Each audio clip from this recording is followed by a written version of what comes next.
Gente querida do terror Nadina, aparências enganam. Evidências estão longe de servirem como provas. Toda conclusão precipitada é um grande risco de se cometer injustiças. E todo mundo é inocente até que se prove o contrário. Mais uma vez estou eu jogando frases prontas, parecendo ser totalmente nonsense ou algo desconexo, mas tenho certeza que não é. Eu peço que assista o relato que inicio agora até o final e tire suas conclusões.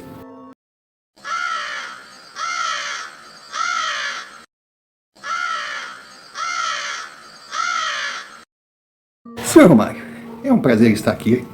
O meu nome é Gabriel e começo apresentando o Gabriel para o senhor.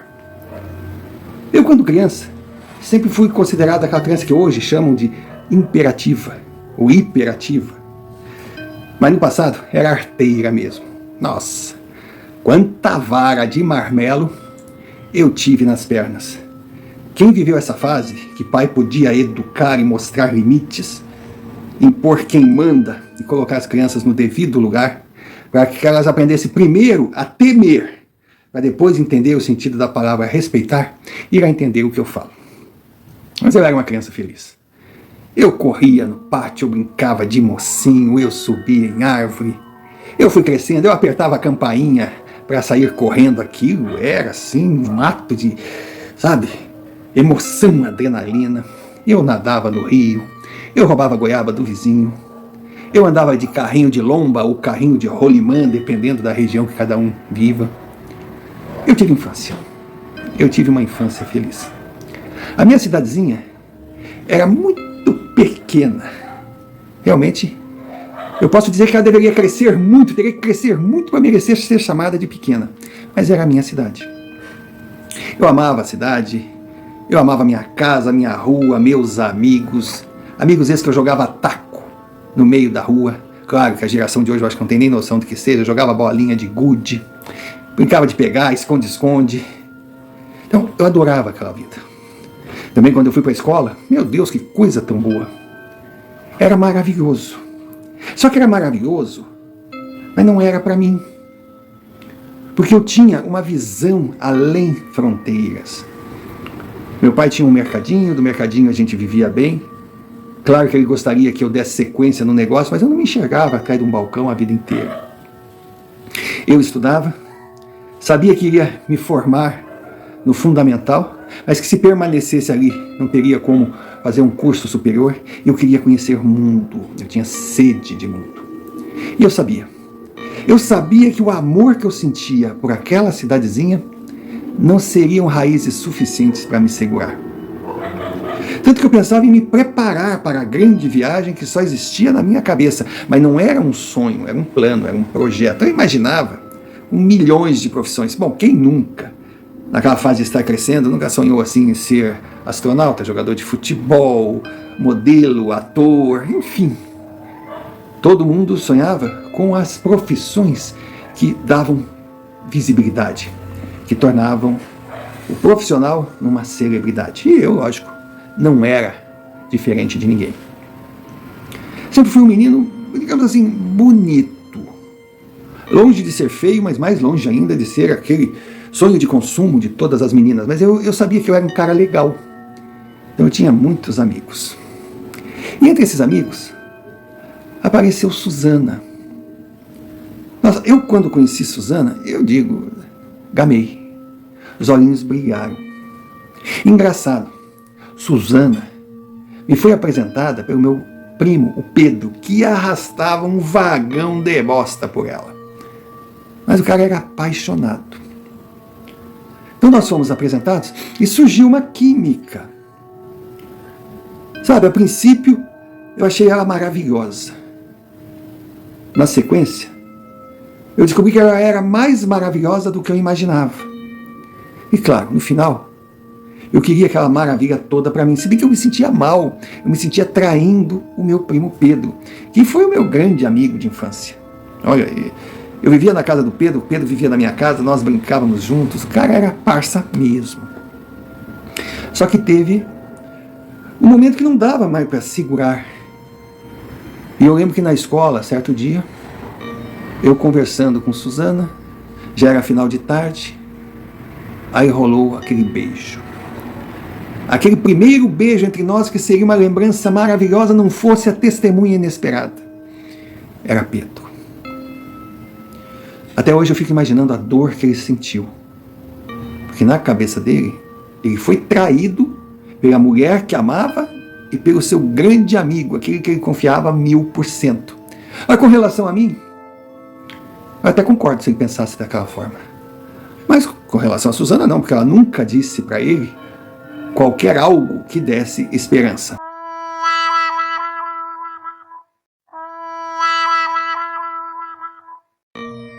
E aqui estamos nós mais uma vez, com a nossa pausa para um pedido para falarmos o que é fundamental para o canal.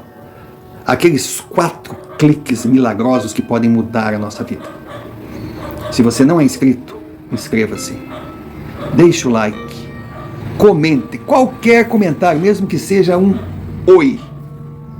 Ou então escreva assim, a vida pronta. Perfeito. Mas comente. E lógico, não esqueça de hypar o nosso vídeo. Porque com esses 4 cliques você estará registrando a sua presença para a plataforma, mostrando que o canal é interessante e que vale a pena o YouTube investir nele, notificando ainda mais os nossos vídeos. Então nós contamos com sua ajuda. Como também contamos, caso você ache que a gente mereça, o QR Code está aqui na tela, também está a chave Pix. Envie-nos um Pix, qualquer valor, qualquer quantia será bem-vinda. E se você faz parte do grupo de amigos que envia seus relatos via e-mail aqui na tela também, então muito obrigado mesmo, porque são suas experiências o combustível que move a engrenagem. Dado o recado, voltemos ao relato. Senhor Romário, já estou beirando os 50 anos, mas nunca esqueci, jamais vou esquecer, o olhar de Pedro, quando viu Suzana e eu abraçados nos beijando. A tristeza, a angústia, a decepção. Eu não consegui falar nada.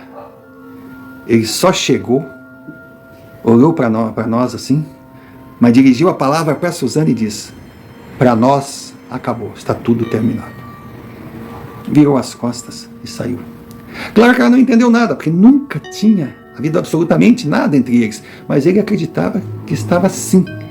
Sabe aquela coisa dele namorava a Suzana e Suzana não sabia, e quando a Suzana descobriu, terminou com ele? Pois é. Eu destruí o grande sonho de adolescência do meu primo, do meu irmão, Pedro. E não por coincidência, ele nunca mais falou comigo. Não foi uma coisa assim de infância, de juventude, uma coisa passageira, uma coisa pueril, não. Para ele foi muito grande. Eu nunca mais tive contato com Pedro. Mas comecei a namorar a Suzana, todo empolgado. Mas, seu Romário, o que eu vou falar aqui agora pode ser até feio. Que eu vou falar de uma menina, de uma moça, de uma mulher, parece fofoca. Mas eu acredito que esses detalhes sejam importantes para a compreensão da história que eu estou contando.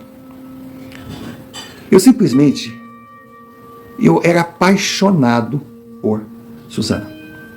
Mas daí vem aquela questão, né? Paixão é algo que chega no topo e depois vai descendo. É diferente do amor, que é uma coisa estável, mais duradoura. Então eu estava empolgado, eu via, ela era uma menina linda, ela era maravilhosa, eu não prestava atenção nos detalhes. Mas no dia a dia... Olha, seu Romário, eu sempre fui considerado um cara chato. Chato com limpeza. Diziam até que eu tinha toque. Mas, poxa, eu religiosamente tomava 2 banhos diários, pela manhã e antes de deitar. E qualquer atividade fora do normal significava mais um banho. Não, eu não era assim vaidoso, não, nunca fui vaidoso, não era daqueles perfumes, aquelas coisas, não, aqueles panos, não, sempre cabelinho assim, não. Mas eu sempre tive coisa com cheiro. Deus o livre e guarde que alguém sentisse um cheiro em mim. Aí o senhor pode pensar que eu tenho algo contra os cheiros naturais do ser humano. Não, muito pelo contrário. Até existem alguns que me deixam bem excitado, se é que o senhor me entende. Mas eu sempre fui contra, eu tive uma ojeriza declarada a cheiros acumulados. E aos poucos eu comecei a perceber que Suzana não era assim muito chegada no furadinho. Sabe aquele furadinho que respinga chuviscos de água em cima de nós, também conhecido como chuveiro? Suzana não gostava de um banho. Em determinadas épocas do ano, um pouco mais frio, o pessoal comentava que ela tomava um banho por semana. O cheiro que ela exalava, para mim, não era legal. Olha, não era legal para sair, para ir no cinema, para passear. Imagina na hora... Eu vou poupar o senhor de detalhes sórdidos. Era algo que ia me quebrando o encanto. Tocar num cabelo que a gente percebia que não tinha um cheiro esquisito. A roupa dela. Bom, eu ficava imaginando. Se o vestido estava daquela forma, como não estaria as calcinhas?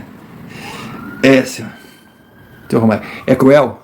Sim, pode até ser cruel. Mas eu não tinha liberdade para conversar com ela a respeito. E aos poucos o encanto foi acabando. Na verdade, eu meio que fui me afastando. E nesse período nós já estávamos namorando, olha, há 2 anos. E mesmo assim, naqueles 2 anos, devido a uma educação rígida, que considera respeito, eu não tinha uma liberdade tão grande com ela. Embora nós já tivéssemos consumado a relação homem-mulher. Como eu ia dizer para ela tomar banho depois de? Como eu ia dizer para ela que ela estava com o corpo dela estava com um cheiro adocicado de sujeira? Não tinha como. E eu não vou dizer que aquilo foi me repugnando, que eu fui pegando nojo dela, claro que não, mas aquilo eu fui esfriando. E eu dei graças a Deus, quando ainda cursando o técnico, porque na época, quem viveu sabe, era o primário, o ginásio e o 2º grau, que na verdade eram 3 cursos. Era o clássico, para quem fosse para letras, pedagogia, era o científico, o exato, ciência, e era o técnico, para quem quisesse uma profissão. E eu sempre gostei de eletricidade. E eu fui muito bem no curso, o professor me adorava e me indicou para uma empresa grande da capital. O que foi uma coisa assim, caiu do céu. Que eu trabalharia numa grande empresa, dentro da área que eu gostava, ganhando um salário inicial que eu jamais poderia sonhar, e ainda a empresa investiria na minha faculdade. Eu tinha que ir embora. Eu tinha que ir embora, mas eu tinha a Suzana. Quando eu fui falar, os olhinhos dela brilharam, que, juro, ela pensou em casamento, mas nós éramos muito jovens. Mesmo que não fosse essa questão comentada tão delicada, eu não ia levar a Suzana comigo, eu não ia casar com ela, eu tinha uma vida para construir. E eu terminei com ela.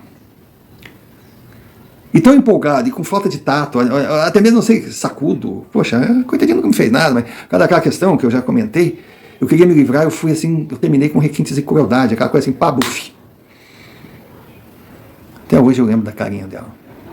Foi triste. Foi triste, eu terminei 1 semana antes de viajar. Naquela semana ela ficava os dias todos lá na minha casa, mas se humilhando de todas as formas. Eu cheguei a ficar com pena.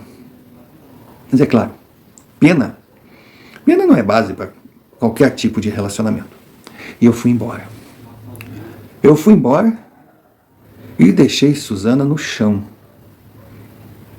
Porque além dela realmente, hoje eu sei, me amar profundamente, ter sonhos, ter castelinhos construídos comigo, fazendo parte, ela também tinha toda uma satisfação para dar para a sociedade, numa época que menina que comeu a merenda sem casar começava a ser mal vista, aquela coisa toda. Agora eu, de minha parte, quando eu saí de lá, me senti aliviado. E comecei a tocar a minha vida. Também nunca mais tive contato com Suzana. Porque ela, não sei dizer se por causa de tudo que aconteceu, se é aquela questão de ter ficado falada, de ter levado fora, ou se foi uma ordem natural da vida dela, uma sequência que aconteceu, ela saiu da cidade. Ela saiu da cidade e eu sei que Pedro tentou voltar com ela, mas ela não tinha nada a ver com Pedro. E o mais engraçado, ou não sei se tem graça, talvez karma de Pedro, ela acabou começando a namorar com Fernando e casou com Fernando. Qual a graça? Fernando é um cara que eu nunca vi na minha vida, mas morava na cidade onde ela foi morar. E era primo do Pedro por parte de mãe. O Pedro apresentou eu, primo por parte de pai, que tirei Suzana dele. Não satisfeito, ele apresentou Fernando, primo por parte de mãe, que fez o mesmo. E Fernando acabou casando com Suzana. Eu fiquei feliz quando soube do casamento.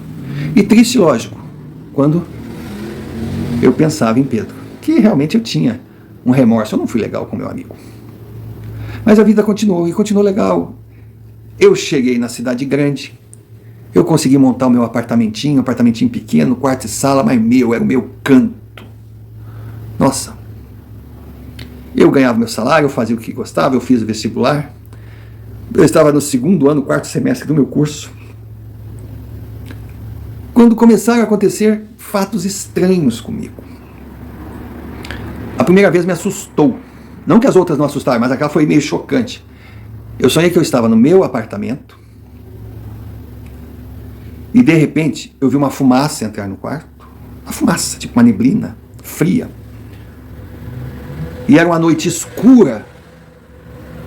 Só tinha assim um poste do outro lado da rua.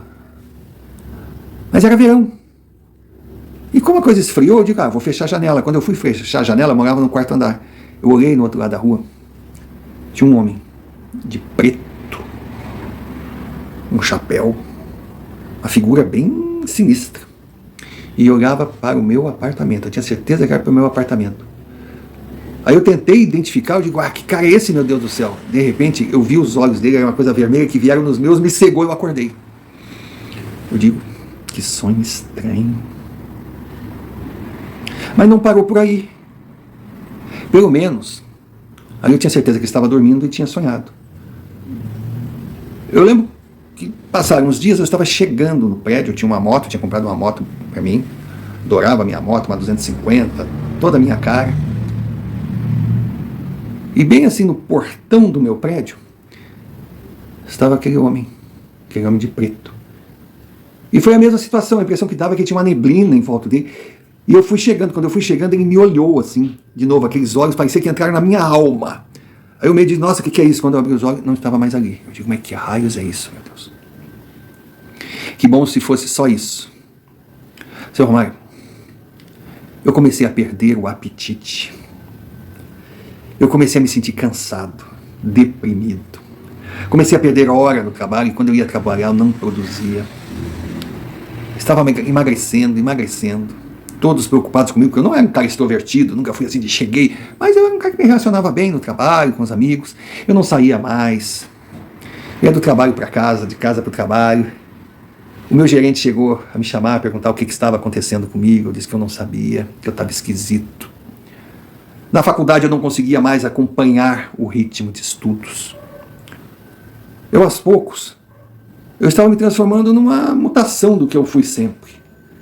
Eu reduzia a minha marcha. O mundo correndo a 80 por hora, aquele mundo que eu encarava correndo a 100, eu estava a 40. Não era mais eu. Era uma agonia, era uma tristeza, era algo assim, sabe, insuportável. E aquele homem, aquela figura, aparecia de quando em vez para mim. E eu morando naquela cidade, não tinha quem procurar, não tinha o que fazer. Fui no médico, me deram remédios, me deram vitaminas, me deram, sabe? Remédio para dormir não precisava, porque eu só queria dormir, eu só queria fugir do mundo, eu só queria entrar pro meu apartamento. O meu apartamento, pasmem, começou a ficar sujo, que eu não limpava. E até 2 banhos por dia eu deixei de tomar, eu estava virado num outro. E aquilo foi crescendo. Aquilo foi crescendo até que um dia eu criei coragem e liguei para minha mãe. Ela atendeu e disse, oi filho, que bom que tu ligou, que eu estava preocupada contigo. Mãe é mãe, né? Mãe é foda. Eu digo, preocupada, mãe, mas por que não? Aquela sensação esquisita, aquele vazio, sabe? Eu não sei explicar, mas dá a impressão que tu estava pedindo ajuda, uma coisa que tu não estava bem. Eu disse, mãe, não estou mesmo. Estou precisando da senhora. Mas olha, eu não sei dizer, cronometrar o tempo, mas eu sei que eu desliguei o telefone, a minha mãe já estava lá em casa.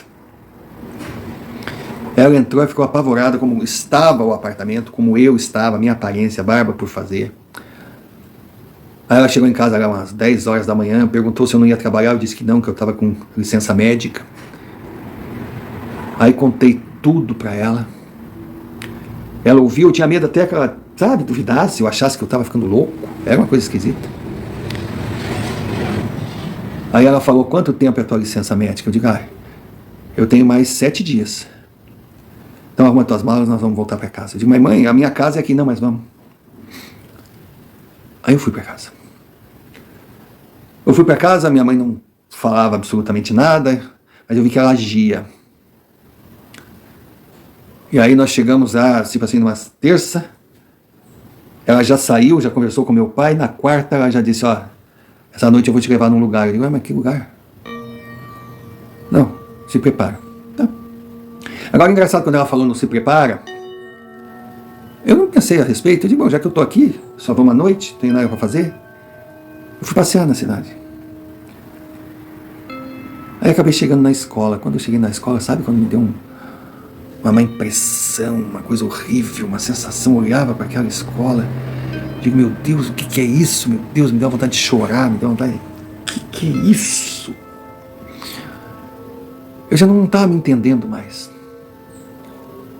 Foi quando à noite eu fui com a minha mãe visitar o seu Carlos. O senhor Carlos era um homem conhecido por fazer certos trabalhos que eu não entendia bem o que era. Eu ouvia falar daquele homem desde ratinho. Aí cheguei na casa dele. Ele veio, me recebeu, botou a mão na minha testa assim. Bah, minha testa queimou. Coisa incrível, né? E ele não tocou, ele só botou assim. Aí disse, a paz do Senhor contigo, meu irmão.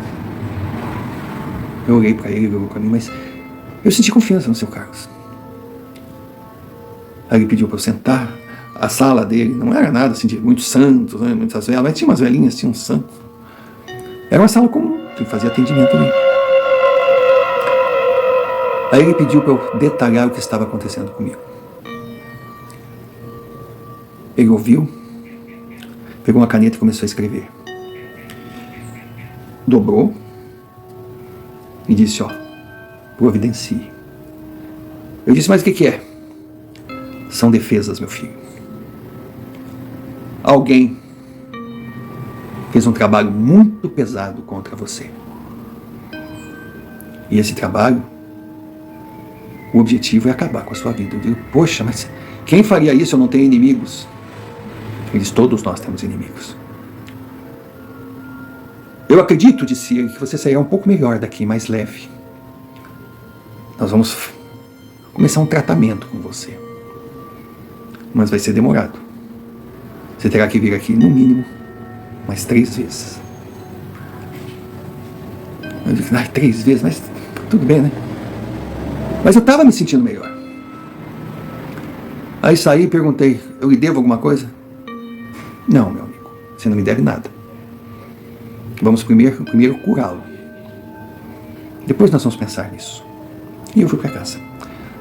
Fui para casa, mas mostrei para minha mãe. Bom, aquela lista, ela correu para comprar. Tinha uma tesoura, tinha velas, tinha umas ervas, tinha uns incensos. Olha, a lista era grande. Eu só não entendi a tesoura. Tinha uma faca, uma faquinha. Aí eu imaginava, é para cortar, é para rasgar, sabe? Eu não conseguia entender. Mas eu fiz. Eu cheguei no meu quarto, sempre foi o meu quarto. Aí deitei no meio daquilo tudo e de fato eu estava mais leve. Mas no meio da noite eu acordei. Quando eu acordei, eu vi aquela figura na porta do meu quarto. Só que eu percebi que ele não conseguia entrar. Aí eu levantei na cama assim e, quem é você? Você não vai me impedir de entrar para sempre. O seu está guardado. E soltou aquele... Credo! Eu congelei. E a minha mãe chegou correndo. Quando a minha mãe chegou correndo, quando eu vi a voz da minha mãe, aquela coisa sumiu. Aí ela viu que eu estava em pânico. Meu filho está bem, está bem. Eu digo, o que é, mãe?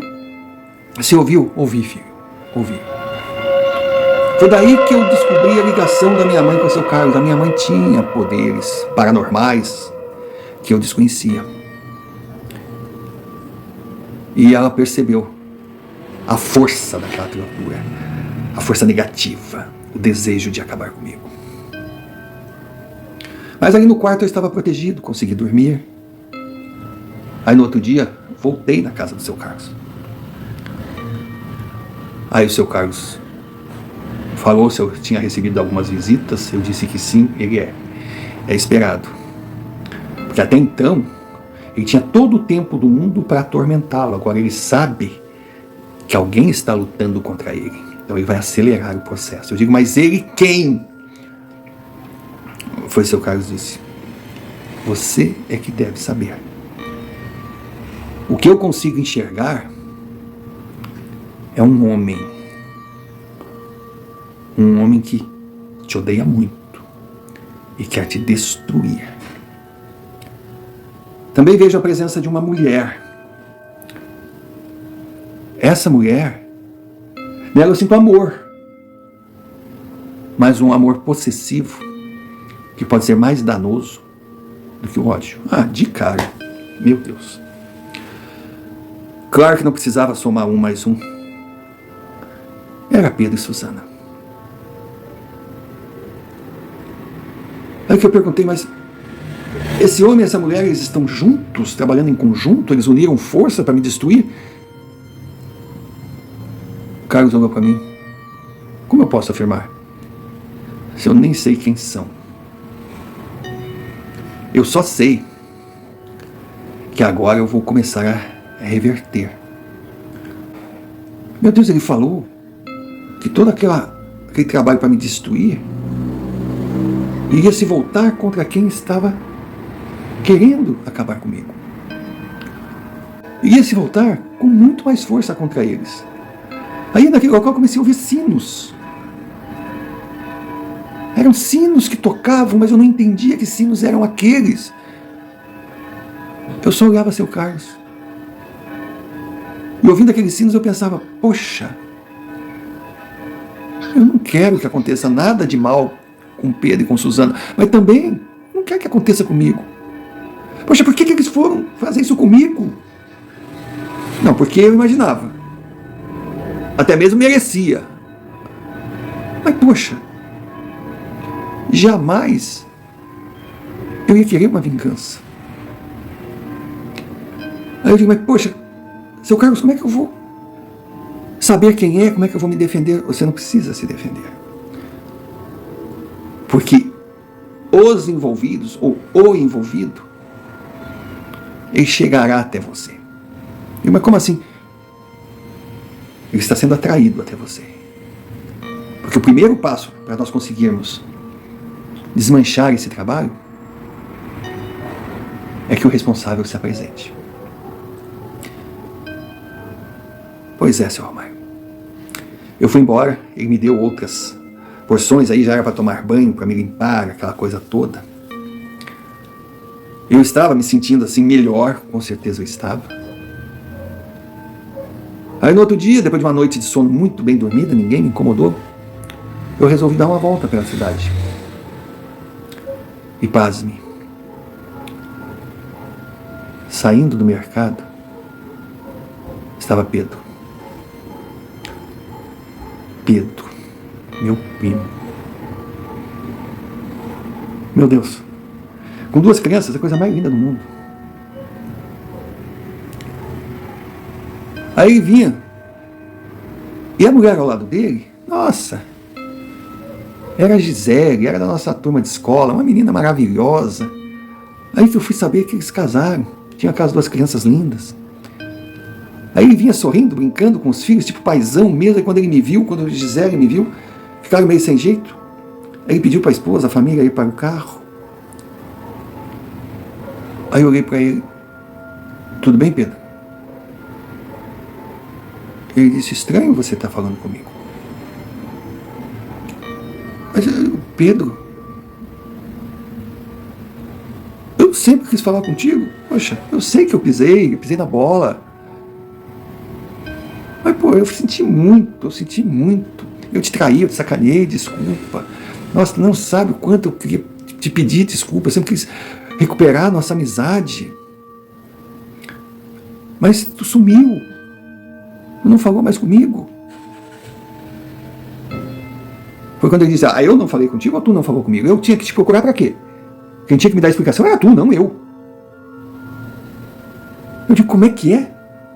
Pô, cara, tu não tem noção como eu sofri. Pô, eu sempre gostei de ti, tu era meu amigo, eu confiava em ti, tu me traiu. E nem pra me ligar e dizer: aí, bobagão, vem, vamos conversar, deixa eu te explicar. Aí eu fiquei mais confuso ainda. Eu digo: tá, Pedro, tudo bem, mas pô, agora tu tá casado, tu tem teus filhos, pelo jeito tu tá feliz, por que tu tá fazendo isso comigo? Eu, fazendo o quê? O que eu tô fazendo contigo, cara?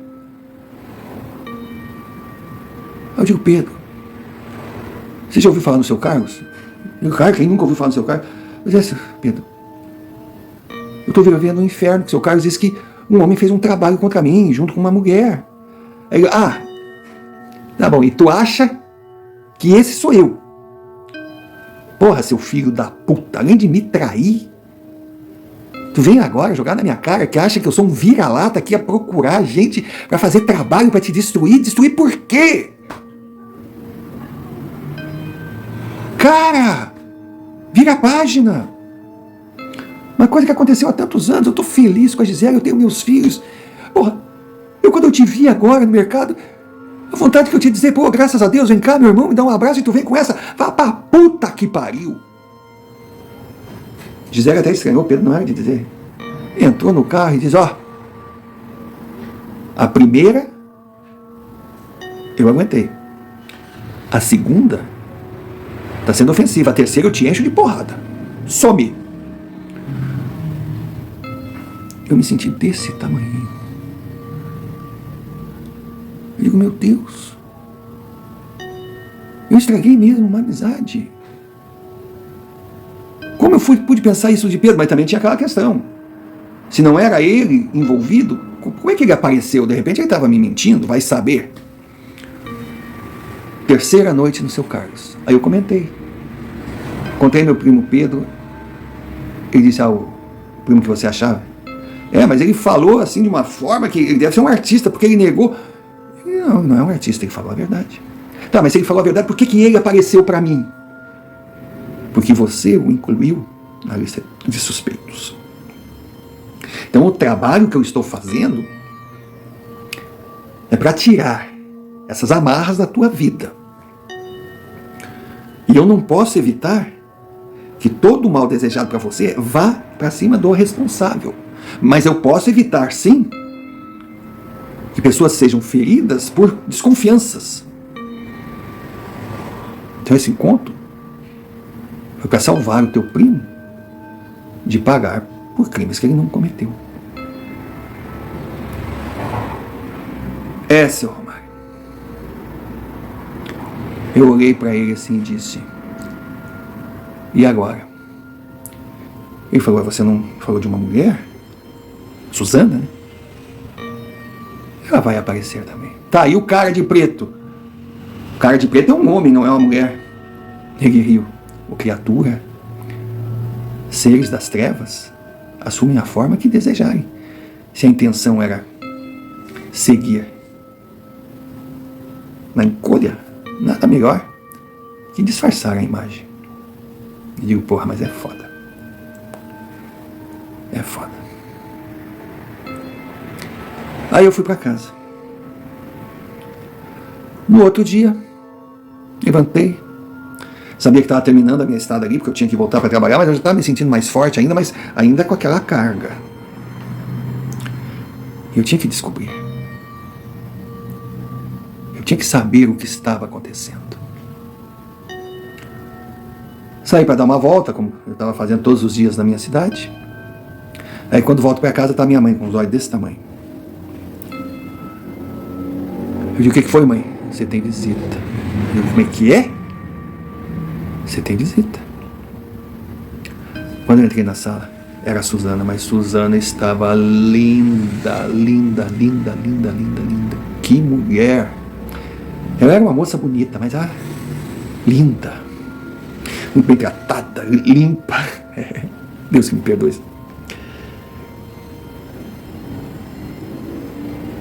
Eu cheguei e digo: ô Suzana, tudo bem? Surpreso?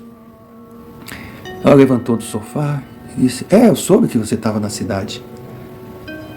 Mas se Maomé não vai à montanha, a montanha vai a Maomé. Por que você não me procurou? Por que não me visitou?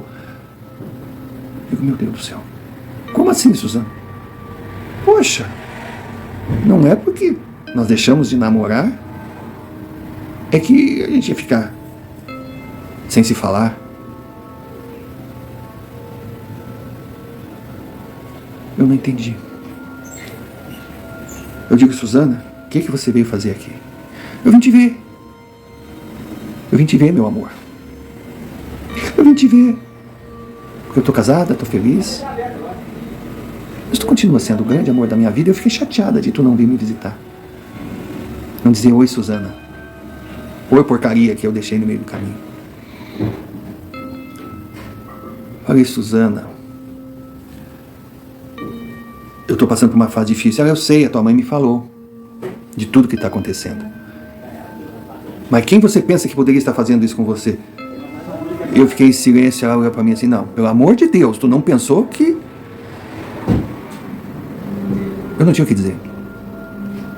Ela disse: aqui, ó, seu canalha, seu covarde, seu cretino.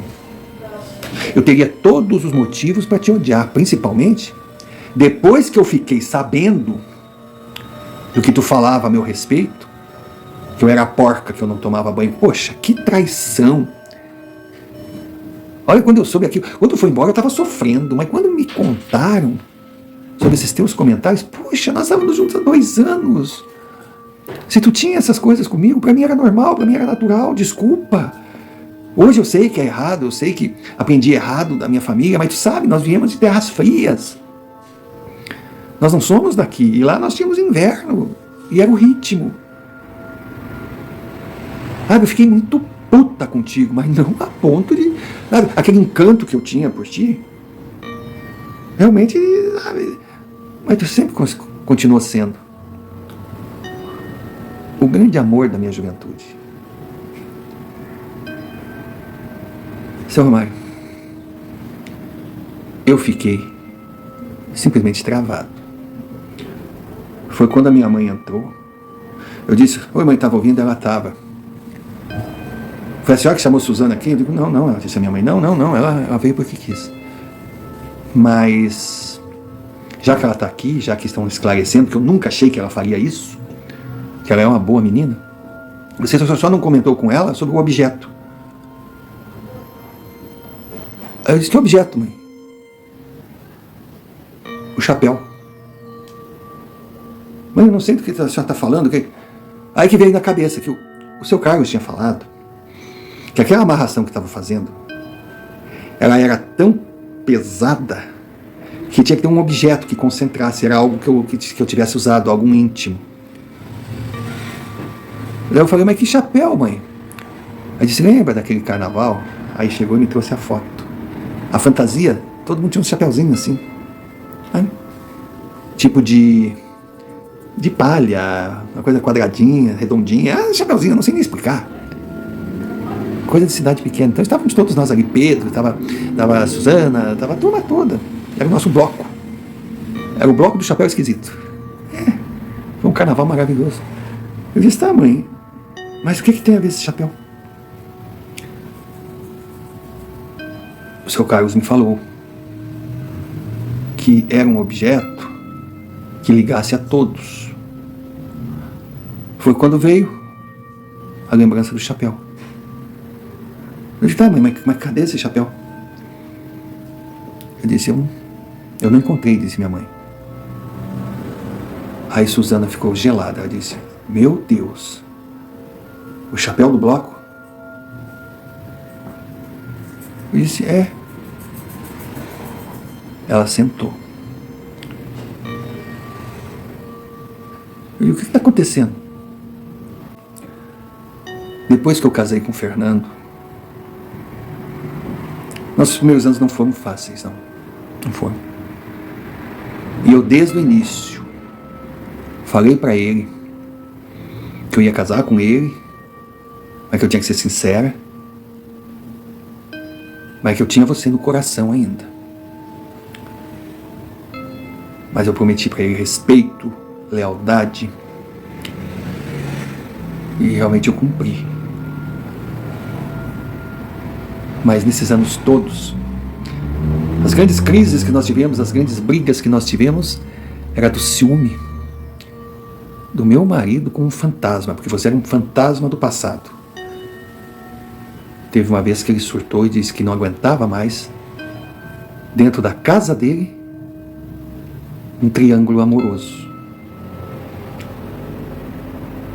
Mas aos poucos, eu acho que eu comecei a respeitar mais os sentimentos dele.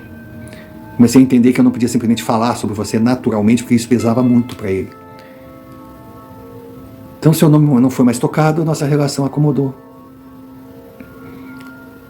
Só que ela começou a acomodar o dia que ele chegou com um chapéu do bloco lá em casa. Eu até perguntei, que chapéu é esse? Ele falou, é Pedro que me deu o chapéu dele lá do bloco. Na hora eu não associei. Mas você lembra que na última noite o Pedro encheu a cara e perdeu o chapéu dele, que ele estava desesperado atrás do chapéu e não achou? Eu olhei, mas não estou entendendo nada. A minha mãe simplesmente disse, meu Deus, que absurdo. Eu falei, mas o que está acontecendo? Ela falou, meu filho, o Pedro adorava o chapéu como todo mundo, menos você que não deu muito valor e jogou lá na garagem. E ele não aceitou ter perdido o chapéu dele e veio aqui e roubou o seu. Roubou não, furtou. Eu falei, mas mãe, isso aí, qual a questão? Isso aí, se ele me pedisse aquele chapéu, eu dava para ele. Pois é, mas ele não pediu. Levou para casa. O tempo passou. O valor sentimental do chapéu diminuiu. E Fernando, como primo dele, foi na casa dele. Viu aquele chapéu, disse, ai que legal. E Pedro deu para ele. Mas deu sem saber que Fernando sabia que aquele chapéu tinha sido seu. E através dele, ele montou as amarras. Suzana despencou. Suzana despencou. Ela chorava. Tipo assim, os dois homens que eu pensei em construir família, né, acabaram me decepcionando. Ela não tinha. Eu estava besta. Mas eu tinha que confirmar. E fui a última vez no seu Carlos.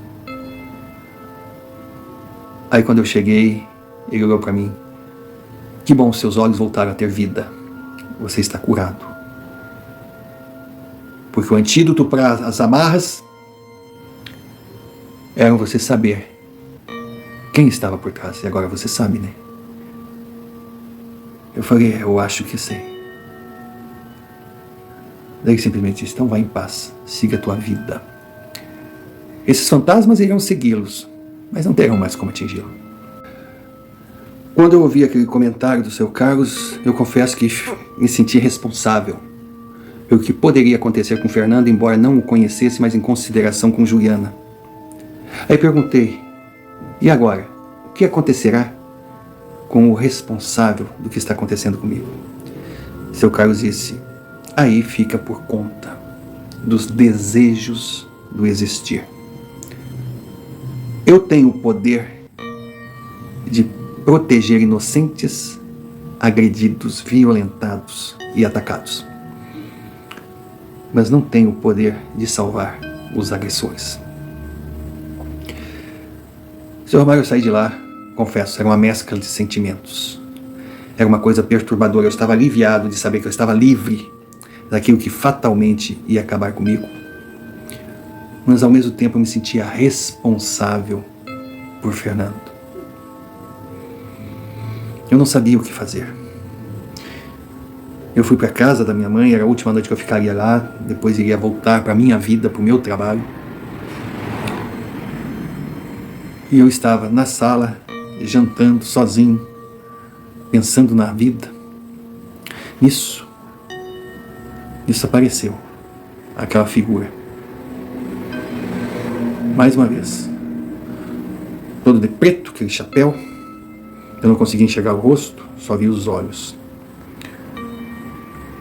Aí aquilo atravessou a parede, chegou perto de mim e simplesmente tirou aquele chapéu. Quando ele tirou aquele chapéu, apareceu o rosto de um homem. Eu reconheci nas fotos de casamento que estavam na sala de Juliana. Ele jogou o chapéu na mesa assim e disse: isso aqui é seu. Mas não pense que vá se livrar de mim. Você estragou a minha vida, você estragou o meu casamento. E eu não vou te perdoar nunca. Virou as costas e saiu. Quando ele saiu, os sinos voltaram a tocar. Era uma coisa impressionante, mas dava aquela coisa assim de sinos de liberdade, aquela coisa de alívio, aquela coisa, sabe? Digo, ai meu Deus, o que eu posso fazer, mas eu não sei até onde eu tenho culpa. Eu estava confuso, aqueles sinos na minha cabeça. Nisso, na minha mãe entrou, eu digo, ela estava com cara de assustada, disse: mãe, o que houve?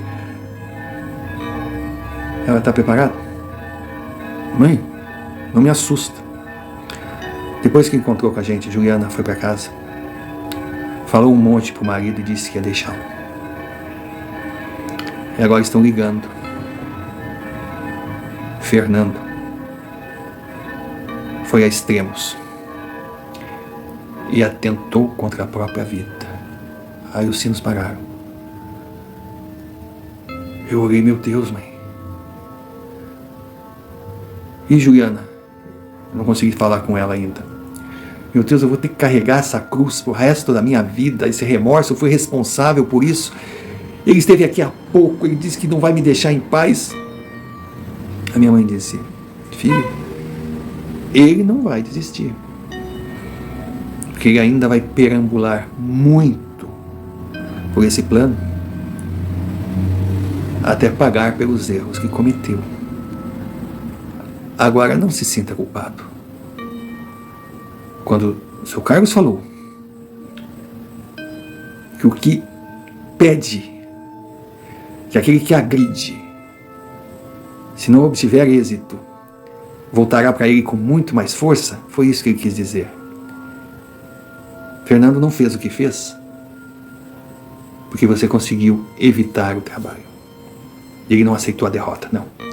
Ele não fez o que fez por você.